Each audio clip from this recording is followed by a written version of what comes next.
Hello again everybody, welcome back again di Altcoins Update. Jadi di previous video ya yang Algorand update, saya cek the first comment itu dari Mr. Rian Prayodi ya. Dia bilang terbaik teman-teman. Kemudian next comment itu dari Bro Irham Irawan, dia minta SUI karena dibilang potensi long nih.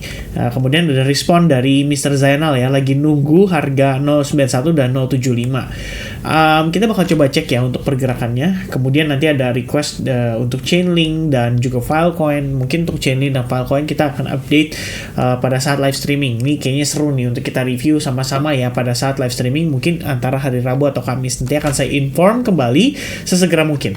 Nah teman-teman sekalian, jadi kita mau update sedikit progress daripada SUI. Ini seperti yang disampaikan oleh Bro Irham ya. Memang saya lihatnya SUI ini secara pergerakan even pada time frame daily ini masih cenderung lebih bullish dibandingkan dengan yang lain. Ya ini kalau kita lihat yang lain udah padam ya, merah padam ya teman-teman ya, ini udah kebakaran teman-teman.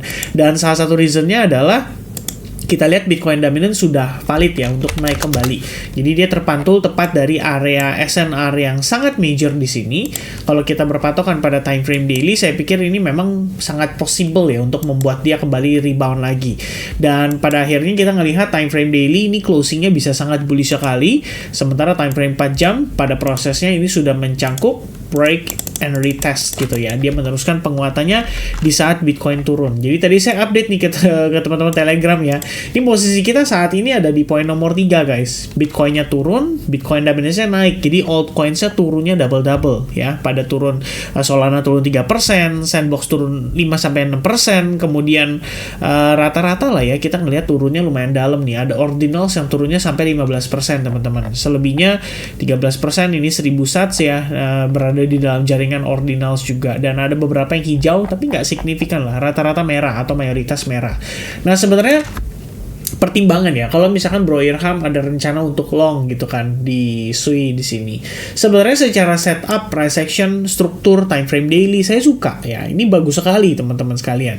Ya, mungkin saya bisa tambahkan dari sini ya. Kita ngelihat dari prosesnya deh ya. Saya untuk review dulu sedikit teman-teman. Intinya di sini kita ngelihat terjadi perubahan struktur ya. Dari yang tadinya dia udah mampu create lower low, tiba-tiba malah jadi higher high. Lalu di sini dia mulai create higher high, higher low, kemudian ada higher high. Ya ini kita anggap pullback lah ya, higher high, higher low, higher high, higher low, kemudian higher high, pullback higher low karena sudah ada valid higher high. Nah ini kan potensi untuk higher low ibaratnya. Jadi seandainya kita melihat itu sebagai potensi higher low saja, kita bisa gunakan Fibonacci retracement, kita ambil pullback paling bawahnya, which is di sini, kita tarik ke atas seperti ini. Nah ini confluence-nya itu ada di kisaran level 0,618%. Area $0,9 ini bakal jadi key level. Meanwhile kalau time frame daily di sini juga menunjukkan ya bahwa terdapat yang namanya fair value gap dan kita udah nge-fill paling tidak bagian atasnya gitu. Dan secara closing time frame daily ini saya perhatikan harusnya di atas exponential moving average ya. EMA21 maintain dengan baik, dan ini untuk time frame daily, which is sebenarnya secara mid term ataupun menuju ke long term SUI ini somehow masih bagus gitu. Ya ini pertimbangan teman-teman sekalian, at least dari time frame daily. Nah, kalau kita melihat dari hourly-nya, ya ini perlu saya tekankan sekali lagi, ancamannya adalah di Bitcoin dominance. Jadi belum tentu SUI ini benar-benar powerful banget gitu ya, sampai istilahnya ngelewatin badai gitu hingga besok dan lusa, karena biasanya digilir teman-teman. Nanti ada kebagiannya ketika si token-token yang mungkin saat ini dalam keadaan hijau itu bisa tertekan di saat yang lain lagi recovery. Kenapa? Karena duitnya berpindah gitu kan. Nah teman-teman sekalian, kalau kita lihat di sini pada proses time frame 4 jam ini sebenarnya terdapat sebuah pola yang dikenal dengan istilah Quasimodo, karena prosesnya di sini create high, di sini create higher high, di sini ada lower low, dan di sini jadi lower high. Nah, kemudian dia turun gitu. Kalau secara target dari Quasimodo ya lebih kurang diukurnya sama seperti head and shoulders ya, dan kita ngelihat ini sebenarnya sudah tercapai gitu ya. Dan kalau ditambahkan lagi di sini somewhere in the middle ya, di antara support dan resistance ini tuh terdapat sebuah SNR ya teman-teman ya, atau support dan resistance. Dan di sini kita udah ngetes ke level itu dan rejectionnya datangnya dari sana gitu kan. Begitu tadi closing jam 3 kita ngelihat pin bar ya, panjang banget ke atas gitu. Nah, terus kalau misalnya Bro Ilham tapi bilang, tapi kok di sini gue ngelihat ada potensi nih. Let's say Bro Ilham ngelihatnya terdapat sebuah falling wedge gitu kan. Oh, ini kayaknya falling wedge nih kok. Dan sekarang kita sudah break and retest gitu. Kemudian di sisi lain ada juga mungkin yang melihat ini sebagai I don't know, you can call it as inverted head and shoulders mungkin ya teman-teman sekalian. Tapi kelihatannya enggak ya, karena agak jomplang ya teman-teman ya, miring ya. Tapi right shouldersnya lebih panjang daripada headnya gitu kan. Kan nggak mungkin dong kita bilangnya begini gitu kan. Ini nggak mungkin teman-teman. Nah, ya intinya sih bisa dikatakan falling wedge ya, which is falling wedge sudah breakout seperti ini.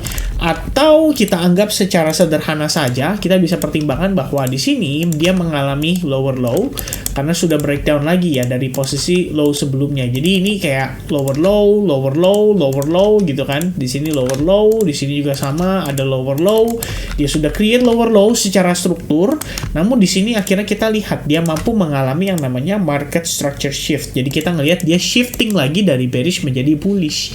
Dan kalau kita ukur ya, ini secara sederhana teman-teman. Kita gunakan internal structure-nya saja dan simple structure analysis ya. Kita lihat di sini create lower low, ya di sini pullback, kemudian di sini tarik ya, di sini dapat inducement ya teman-teman. Ini artinya prosesnya seperti ini, turun ke bawah dan dia pullback. Nah dari sini turun, kemudian pullback, turun, kemudian dia pullback, turun, kemudian dia pullback lagi. Dan no lower low, lalu suddenly dia create higher high. Nah sebenarnya ini kalau kita ngomongin struktur eksternal, ini yang saya anggap teman-teman. High point, tarik ke low point, ke high point lagi, kemudian kita tarik ke low pointnya, dan itu ada di level ini. Maka overall ini adalah pergerakan yang valid ya, sebagai satu swing. Jadi dia jatuhnya sebagai penurunan yang sama gitu ya.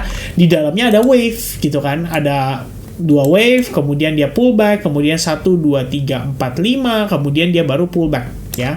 Kenapa di sini dikatakan pullback ya? Karena memang kita ngelihat finally high point ini berhasil diambil dan ini menjadi sebuah opportunity sebetulnya untuk sellers memanfaatkan kembali. Jadi jatuhnya ini adalah proses inducement dan kita gunakan Fibonacci 61.8% serta SNR ini sebagai patokan. Apakah harga akan ketahan di level ini dan malah cenderung terkena rejection, which is rejection itu bisa ngelit harga pada SUI itu kembali turun. Nah, kalau misalkan, let's say kita ambil simple structure aja ya. Buat saya intinya di sini itu sudah ada flip bias ya. Minimal dia sudah mulai kelihatan ada tanda-tanda untuk potensi bullish. Walaupun hanya buntut candle nih, ya tetap kita akui ya itu sebagai satu buah proses yang ideal. Namun, kalau misalkan saya personally ingin entry long position pada SUI, mungkin yang akan saya perhatikan saat ini adalah tergantung nih pullback-nya gimana. Ya, karena in the end, sebagus apapun ya, price actionnya sebelum-sebelumnya, kita udah sempat review kayak Ethereum Classic kemarin udah bagus gitu. Namun begitu Bitcoinnya make a move ya, intinya semua ikut ketarik gitu. Nah, sekarang kendalanya adalah SUI, ini dia melawan arus. Ibaratnya kalau kita ngelihat Bitcoinnya lagi turun, Bitcoin dominance-nya lagi naik, altcoins rata-rata yang lain lagi turun, ini SUI kenapa naik? Itu jadi sebuah pertanyaan. Nah, yang jadi concern adalah bagaimana jika tekanan jual kembali berlangsung, apakah SUI di sini bisa tertahan? Ya kan? Apakah jangan-jangan yang terjadi ini adalah liquidity sweep saja? Karena yang saya lihat saat ini, kita sudah mengambil high point ini, otomatis mengundang cukup banyak buyers untuk masuk. Dan yang terlihat di sini adalah SUI memiliki sebuah candlestick formation yang dinamakan dengan bearish engulfing. Nah, dia mengengulf semuanya, di follow up dengan satu candle tambahan konfirmasi berupa butut yang panjang ke atas yang mengindikasikan bahwa ada rejection pada area SNR ini disertai dengan Fibonacci 61.8%. Nah, habis ini biarkan dia turun, kita lihat dulu ya. Kalau misalkan dia turun nih, ya ini ada area demand ya sebenarnya karena ini butut candle-nya panjang. Jadi saya mengasumsikan bahwa proses liquidity sweep ini mengundang buyers untuk masuk gitu. Ya, let's say dia turun sampai ke level tersebut dan ternyata harganya malah pelan gitu kan atau konsolidasi. Nah, kalau ketika dia konsolidasi, seumpama dia breakout, teman-teman memanfaatkan silakan. Tapi kalau dia malah breakdown, it means ini adalah proses distribusi dan ini adalah fake out-nya. Maka any retracement after that itu bisa jadi opportunity. Ya, ini seperti contohnya mungkin di sandbox kali ya. Ya, kita ambil Sandbox deh sebagai contoh teman-teman. Ketika dia turun, breakdown dulu daripada SNR-nya, habis itu dia pullback, kita ambil sebagai opportunity untuk entry sell short. Begitupun sama dengan LTO. Kita lihat di sini, ini mirip nih teman-teman, ada inducement ya, set dia balik naik dulu, nge-break high ini, begitu diambil retest terhadap SNR. Kalau kita tambahin lagi ini juga Fibonacci retracement 61.8 ditambah dengan 50% retracement, jadi jatuhnya kayak dead cat bounce. Habis itu dia makan body candle daripada bullish candle di sini, ini udah jadi signal buat sell short. Ya, itu untuk pergerakan jangka pendek. Jadi sebenarnya teman-teman sekalian, ini bukan kita ngomongin overall totally bearish gitu ya, tapi kita sebagai bentuk antisipasi melihat opportunity yang ada. Jadi kalau memang seandainya market mempresent opportunity untuk harganya kecenderungan turun terlebih dahulu, maka sebenarnya sell short itu hanyalah optional. Teman-teman nggak perlu ambil posisi juga, nggak masalah. Teman-teman bisa mempertimbangkan bahwa proses yang analisa yang saya lakukan ini itu sebagai sebuah peringatan mungkin ya istilahnya, bahwa ada probabilitas untuk harga tuh bisa turun sekali lagi. In case seandainya dia langsung naik, bagus. Teman-teman kalau mungkin sudah punya spot, ya kalian tinggal keep aja barangnya. Tapi kalau misalkan teman-teman sekalian ibaratnya pengen cari alternatif entry point untuk melakukan DCA, ya probably $0,9 menjadi area yang menarik. Meanwhile, kalau misalkan untuk futures, ya saya pikir ini sebagai sarana untuk kita nge-hedge posisi saja. Jadi ketika spot kita memang tergerus akibat penurunan ini, ya kita bisa manfaatkan di futures market untuk melakukan hedging. Namun ini tidak disarankan buat teman-teman yang belum memahami risk management serta bagaimana melakukan transaksi di futures market, apalagi melakukan technical analysisnya belum bisa gitu. Itu maka sangat tidak direkomendasikan. Alright, so teman-teman sekalian, seperti yang saya sampaikan, kalau misalkan SUI kalian pengen cari long opportunity, at least tunggu sampai proses retestnya. Kalau retestnya bagus, teman-teman manfaatkan silakan. Namun kalau misalkan ternyata dia turun dan sellersnya agresif, ini artinya hanya sekedar proses liquidity sweep saja. Itu yang harus diantisipasi, dan mungkin setidaknya teman-teman bisa antisipasi dari sekarang gitu ya. Per video ini saya buat dan teman-teman nonton, ya kalian bisa lihat gitu, oh ini nih bener juga nih, ada probabilitas loh harga masih bisa meneruskan penurunan ya. Karena pertanyaannya gini guys, what if ini adalah proses koreksi dari satu wave dulu, kemudian in the end ini baru B wave-nya menuju C wave-nya. Nah itu juga boleh dipertimbangkan ya. Kira-kira seperti itu everybody untuk update saya seputar si SUI token ini. Mudah-mudahan informasinya bisa bermanfaat baik itu untuk Bro Irham maupun untuk teman-teman viewers yang lainnya. Dan selebihnya untuk altcoins update-nya itu akan kita update kembali nanti by live streaming. Cheers guys, God bless and have a nice day. Bye-bye.